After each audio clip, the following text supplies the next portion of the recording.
Episode 5 की शुरुआत में हमें 5 महीने बाद का सीन दिखाया जाता है। हानजुन एक ट्यूशन टीचर बन चुका था और वो एक स्टूडेंट को पढ़ा रहा था। वो उसे समझाते हुए कहता है, अगर तुम पढ़ाई पर ध्यान नहीं लगाओगे तो मैं तुम्हारी माँ को कॉल कर दूंगा। उसका स्टूडेंट उसे ऐसा करने के लिए मना करता है। हानजुन उसे फिर से पढ़ाना शुरू करता है, पर अचानक उसका फोन बजने लगता है। हानजुन उससे कहता है, मैंने तुमसे मना किया था ना कि स्टडी करते वक्त फोन बंद रखा करो। तो उसका स्टूडेंट कहता है, ये मेरी एक फ्रेंड का कॉल है, ये मेरा इकलौता फ्रेंड है, क्या मैं इससे बात कर सकता हूँ? हानजुन कहता है, ठीक है, फिर हम 10 मिनट्स का ब्रेक लेंगे। हानजुन अब वो टाइम याद करने लगता है जब उसके और यूजे के बीच में लास्ट बातें हुई थी। हानजुन ने उससे कहा था, मुझे पता है तुम्हें कैसा फील हो रहा होगा, पर अगर तुम चाहो तो अब हम एक दूसरे से कभी नहीं मिलेंगे। यूजे उससे कहता है, तुम मेरे साथ ऐसा कैसे कर सकते हो? तुम्हारे कहने का मतलब है कि अगर हम एक दूसरे को डेट नहीं करेंगे तो क्या हम एक दूसरे से कभी मिलेंगे भी नहीं, फ्रेंड्स तक नहीं रहेंगे? तुम मुझसे ये सब कुछ कह भी कैसे सकते हो? तो हानजुन उससे कहता है, मैं क्या करूं इस सिचुएशन में, इसके अलावा और कोई ऑप्शन नहीं है। यूजे कहता है, इसका मतलब हमारे बीच अब सब खत्म, तुम मुझसे अब कभी नहीं मिलना चाहते। एक स्टूपिड रीजन की वजह से तुम मुझे छोड़ रहे हो। फ्लैशबैक खत्म होता है। हानजुन ट्यूशंस तो दिया ही करता था, साथ में वो एक डिलीवरी बॉय की पार्ट टाइम जॉब भी किया करता था। हानजुन को अपने फ़ोन पर एक मैसेज रिसीव होता है। उनके कॉलेज में फ्रेशमैन की वेलकमिंग पार्टी होने वाली थी। यूजे ने जाते जाते हानजुन से कहा था, जब भी तुम ये सब के बारे में अच्छे से सोच लो तो मुझे फिर से कॉल करना। उसके बाद उन दोनों में कोई मुलाकात नहीं हुई थी। अगले दिन हानजुन जब अपने कॉलेज जाता है तो एक लड़का उससे टकरा जाता है। वो लड़का उसका सीनियर था। हानजुन उसे देखकर कहता है, आप बिजनेस क्लास में हैं, मैं भी बिजनेस पढ़ रहा हूँ। तो वो लड़का कहता है, मैंने तो तुम्हें पहले कभी नहीं देखा। हानजुन कहता है, क्योंकि मैंने एंट्रेंस सेरेमनी की वेलकम पार्टी को अटेंड नहीं किया था। वो लड़का कहता है, तुमसे मिलकर खुशी हुई। तो हानजुन कहता है, सीनियर, पर आपकी आंख पर ये चोट कैसी? वो लड़का कहता है, मैं एक्चुअली बॉक्सिंग सीख रहा था, मैं बॉक्सिंग क्लब में हूँ। हानजुन कहता है, मुझे भी बॉक्सिंग पसंद है। वो लड़का कहता है, फिर तो मैं ज़्यादा फॉर्मेलिटी के साथ बात नहीं करूँगा।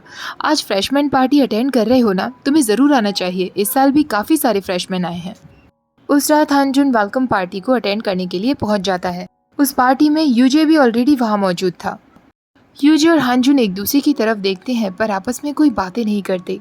लास्ट टाइम जब यूजे ने चाओयांग से हानजुन के बारे में बातें की थी तो चाओयांग उससे कह रही थी, पता नहीं हानजुन अचानक कहाँ गायब हो गया है, उसके साथ क्या हुआ होगा। यूजे कहता है, हानजुन कोई बच्चा नहीं है, उसे पता है कि उसे क्या करना है। चाओयांग पूछती है, क्या उसने कॉलेज में अप्लाई किया था? यूजे को इसका आंसर भी नहीं पता था। अब वो सीधा अंदर ऑफिस आता है। वो टीचर के पास आकर कहता है, मैं यूजे हूँ, हानजुन का दोस्त। क्या हानजुन की जगह मुझे उसका ग्रेजुएशन सर्टिफिकेट मिल सकता है? टीचर यूजे को हानजुन का ग्रेजुएशन सर्टिफिकेट दे देते हैं। उन लोगों की जब फ्रेशमैन पार्टी शुरू होती है तो यूजे वहाँ सबके लिए गाना गाता है और लड़कियों को उसका गाया हुआ सॉन्ग काफ़ी पसंद आता है। दूसरी तरफ हानजुन के पास एक लड़की बैठी हुई थी जो काफ़ी सैड लग रही थी। हानजुन उससे पूछता है, क्या तुम्हें अनकंफर्टेबल फील हो रहा है? वो लड़की कहती है, मुझे अपनी माँ की याद आ रही है। हानजुन काफ़ी ज़्यादा ड्रंक था। वो उस लड़की से पूछता है, क्या तुम घर जाना चाहती हो? वो लड़की कहती है, मेरा होम टाउन बहुत दूर है, मैं यहाँ अकेली रहती हूँ। हानजुन कहता है, मेरी माँ भी यहाँ से बहुत दूर रहती हैं, इसलिए मैं भी उन्हें मिस कर रहा हूँ। वो लड़की हंसने लगती है। वो लड़की उससे कहती है, मैंने सुना है कि तुम उस लड़के के दोस्त हुआ करते थे जो वहाँ गाना गा रहा है। हानजुन कहता है, हाँ, हम दोनों बचपन के दोस्त हैं। तो वो लड़की कहती है, तुम कितने लकी हो, मैंने तो जब कॉलेज में एडमिशन लिया तो मैं अपने सारे पुराने दोस्तों से अलग हो गई थी। अब वो लड़की उससे पूछती है, तुम तो काफ़ी हैवी ड्रिंकर हो। तो हानजुन कहता है, मुझे भी नहीं पता था, पर शायद हाँ मैं हूँ। ऐसा कहकर वो और भी ज़्यादा ड्रिंक करने लगता है। नेक्स्ट सीन में जब उसकी आंखें खुलती हैं तो वो बेड पर था और बेहोश था। वो नींद में ही कहने लगता है, मैंने ज़िंदगी में पहली बार ड्रिंक की। उसके पास यूजे वहाँ बैठा हुआ था और यूजे उससे कहता है, तो तुम्हें कैसा लगा ड्रिंक करके? हानजुन कहता है, ऑफ कोर्स मुझे अच्छा लगा, मैं एक अच्छा ड्रिंकर हूँ। पर जैसे ही वो अपनी आंखें खुलता है वो देखता है यूजे उसके पास बैठा हुआ था। वो उठकर बैठ जाता है। यूजे कहता है, तुम एक बोतल भी ड्रिंक नहीं कर सकते, नेक्स्ट टाइम से कभी इतनी ज़्यादा ड्रिंक मत करना। ये जगह स्कूल के फ्रंट गेट के पास में ही है, मैं बैक गेट के पास रहता हूँ। हानजुन कहता है, तो तुम अपने घर से मूव आउट कर चुके हो? यूजे कहता है, हाँ, बाय द वे मुझे अपना शेड्यूल ज़रूर दे देना। हानजुन कहता है, मेरा शेड्यूल? पर क्यों? यूजे कहता है, हम दोनों ने प्रॉमिस किया था ना कि कॉलेज में आने के बाद हमें काफ़ी सारी चीज़ें साथ में करनी है। हमारे बीच जो भी कुछ हुआ था मैंने उस बारे में बहुत सोचा।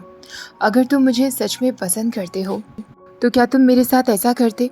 अचानक से तुम मेरी लाइफ से इस तरह गायब हो जाते। इस तरह गायब होने से पहले तुमने मेरी फीलिंग्स के बारे में एक बात भी नहीं सोचा। हानजुन कहता है हम सॉरी। यूजे कहता है अब से हम दोनों फ्रेंड्स रहेंगे। तो तुम्हारी लाइफ में क्या चल रहा है? क्या तुमने पार्ट टाइम जॉब शुरू कर दी है? हानजुन कहता है हाँ, मैं ट्यूशन्स देता हूँ और पार्ट टाइम फूड डिलीवरी भी करता हूँ। यूजे कहता है दैट्स गुड, फिर तो तुम बहुत सारे पैसे कमा रहे होंगे। हानजुन कहता है और नहीं तो क्या, मेरी रूम की कंडीशन देखो, ये रूम पहले वाले रूम से बहुत ज़्यादा वार्म है, अब मुझे यहाँ ठंड भी नहीं लगती। यूजे उससे कहता है गुड बॉय, तुम्हारे कपड़े भी काफ़ी अच्छे लग रहे हैं। तो हानजुन कहता है हाँ, ये मैंने कुछ टाइम पहले ही लिए थे। यूजे कहता है तुम शूज़ भी नए क्यों नहीं ले लेते हो? हानजुन कहता है मैं बस नए शूज़ खरीदने ही वाला था। तो यूजे कहता है चलो कल हम दोनों साथ में ही शॉपिंग के लिए चलते हैं। अब मैं चलता हूँ। ऐसा कहकर यूजे वहाँ से जाने ही वाला होता है, तभी वहाँ वो वही चॉकलेट बॉक्स रखा हुआ देख लेता है जो 5 महीने पहले हानजुन ने उसके लिए खरीदा था। यूजे उससे पूछता है तुमने अभी तक इसे फेंका नहीं है? हानजुन कहता है मैं बस इसे फेंकने ही वाला था। तो यूजे कहता है मैं फेंक देता हूँ, और वो बॉक्स उठाकर उसे डस्टबिन में डाल देता है। अगले दिन यूजे कॉलेज में पहुँचने के बाद हानजुन को कॉल करके कहता है तुम अभी तक यहाँ क्यों नहीं आए हो? तुम्हारी ट्यूशन क्लास तो कैंसिल हो गई थी ना? हानजुन कहता है सॉरी, मैं एक दोस्त के साथ हूँ। यूजे कहता है कौन दोस्त? हानजुन कहता है बस है कोई दोस्त। यूजे कहता है क्या तुम मुझे नाम नहीं बता सकते? हानजुन कहता है यूबिन और मैं साथ में कॉफ़ी पी रहे हैं। यूजे भी वहीं पहुँच जाता है। हानजुन के साथ एक लड़की बैठी हुई थी जो उससे पूछ रही थी तो वीकेंड पर तुम्हारे क्या प्लान्स हैं? हानजुन कह देता है मैं बस यूजे के साथ लंच पर जाने वाला था। वो लड़की पूछती है क्या तुम्हारी कोई गर्लफ्रेंड नहीं है? तो हानजुन कहता है नहीं, मेरी कोई गर्लफ्रेंड नहीं है। वो लड़की कहती है मुझे तो लग रहा था कि तुम्हारी डेफिनेटली कोई गर्लफ्रेंड होगी। ये सब सुनकर जैसे यूजे को जलन होने लगती है। वो हानजुन से कहता है झूठ क्यों कह रहे हो? क्या एक लड़की नहीं थी जिसने लास्ट टाइम लाइब्रेरी में तुम्हें एक नोट लिखा था? हानजुन कहता है अचानक तुम मुझसे ये सब क्यों पूछ रहे हो? तो यूजे कहता है तुम दोनों के बीच सब कुछ ठीक नहीं चल रहा क्या? ओ माय गॉड, मुझे तो लगा था कि सब कुछ ठीक चल रहा होगा। यूजे अब उस लड़की से कहता है इस लड़के पर विश्वास नहीं किया जा सकता। तभी वो लड़की कहती है वैसे जी यांग मुझे डिनर पर इनवाइट करना चाहता है, क्या तुम दोनों भी हमारे साथ चलना चाहोगे? हानजुन उसे कुछ रिप्लाई देता उससे पहले यूजे कह देता है नहीं, हम दोनों को अकेले में कुछ बातें करनी है तो हम तो नहीं आ पाएंगे। वो लड़की कहती है ठीक है फिर मैं चलती हूँ। हानजुन और यूजे साथ में ड्रिंक के लिए जाते हैं। हानजुन उससे कहता है क्या तुम प्लीज़ अब ड्रिंक करना बंद करोगे? यूजे उसके पैरों की तरफ देखते हुए कहता है तुमने नए शूज़ खरीद लिए? मैंने कहा था ना कि हम दोनों साथ में शूज़ खरीदने के लिए चलेंगे। हानजुन उससे कहता है वो तुम हो जिसने मुझे अपने ग्रुप प्रोजेक्ट की वजह से इतना लंबा इंतज़ार करवाया। हम कोई और टाइम देख सकते थे मिलने के लिए। क्या अब तुम प्लीज़ ड्रिंक करना बंद भी करोगे? यूजे कहता है मैं तुम्हारे लिए थोड़े अच्छे शूज़ खरीदने वाला था। अब कभी भी लास्ट टाइम की तरह मेरी लाइफ से इस तरह गायब मत हो जाना। यूजे ये सारी बातें करते करते इतना ज़्यादा ड्रंक हो जाता है कि हानजुन को उसे संभालने के लिए आना पड़ता है। हानजुन यूजे को उसके रूम तक लेकर आता है। यूजे को जब होश आता है तो वो हानजुन से कहता है आज हमने काफ़ी एंजॉय किया ना? तुम्हें याद है कॉलेज में आने से पहले हम हमेशा ये सब चीज़ें प्लान किया करते थे। एक बात तो मुझे पता चल गई है, मैं तुमसे बेटर ड्रिंकर हूँ। हानजुन उससे कहता है अब चुप भी करो और अपनी जैकेट निकालो। यूजे बेहोशी में आकर उसके कंधे पर सिर रख लेता है। हानजुन कहता है शायद तुम्हें अब सो जाना चाहिए। वो वहाँ से उठकर जाने ही लगता है, तभी यूजे उससे कहता है तुम आज यहीं मेरे पास सो जाओ ना, जैसे हम दोनों हमेशा साथ में सोया करते थे, बिना ऑकवर्ड फील किए। हानजुन उससे अपना हाथ हटा लेता है तो यूजे कहता है क्या तुम अब कभी भी मुझे खुद को टच भी नहीं करने दोगे? हानजुन उसे बिना कुछ जवाब दिए वहाँ से चला जाता है। उस दिन हानजुन जब क्लब में जाता है तो वो बहुत गुस्से में था और बॉक्सिंग बैग को पंच किए जा रहा था। तभी उसका सीनियर शिन जिससे वो कॉलेज में मिला था वो उसे देखकर कहता है अगर तुम इसी तरह इस पंचिंग बैग को पंच करते रहोगे तो तुम्हारी हड्डी भी टूट सकती है। क्या कोई बात हुई है जो तुम इतने ज़्यादा एग्रेशन में दिख रहे हो? हानजुन कहता है नहीं, ऐसा कुछ नहीं है। सीनियर शिन कहता है पर तुम्हारे पंच से तो ऐसा लग रहा है जैसे तुम किसी को क्रश कर दोगे। अगले दिन कॉलेज में हानजुन जब यूजे के साथ था तब उसका सामना फिर से अपने सीनियर से होता है। सीनियर उससे कह रहा था हानजुन अगर तुम्हें उस चीज़ की ज़रूरत हो तो प्लीज़ मुझे बता देना। तो हानजुन कहता है नहीं सीनियर, कोई बात नहीं है। सीनियर कहता है मुझे बता देना, मैं तुम्हारे लिए खरीद दूंगा। ऐसा कहकर वो चला जाता है। ये सुनने के बाद यूजे हानजुन से कहता है वो तुम्हारे लिए क्या खरीदने की बातें कर रहा है? हानजुन कहता है एक लैपटॉप। यूजी कहता है क्यों? हानजुन कहता है मैंने ऑलरेडी उनके ऑफर को रिफ्यूज़ कर दिया है। पर तुम्हें पता है ना ब्रोस कैसे होते हैं, वो हमेशा दूसरों का ख्याल रखना जानते हैं। ये सुनकर यूजी कहता है तो तुम उसे इतना कंफर्टेबली ब्रो भी बुला रहे हो? हानजुन कहता है हाँ वो मुझसे बड़े हैं तो मैं उन्हें ब्रो ही बुलाऊंगा ना। उस दिन हानजुन का बर्थडे होने वाला था। उसकी माँ उसे हैप्पी बर्थडे विश करती है।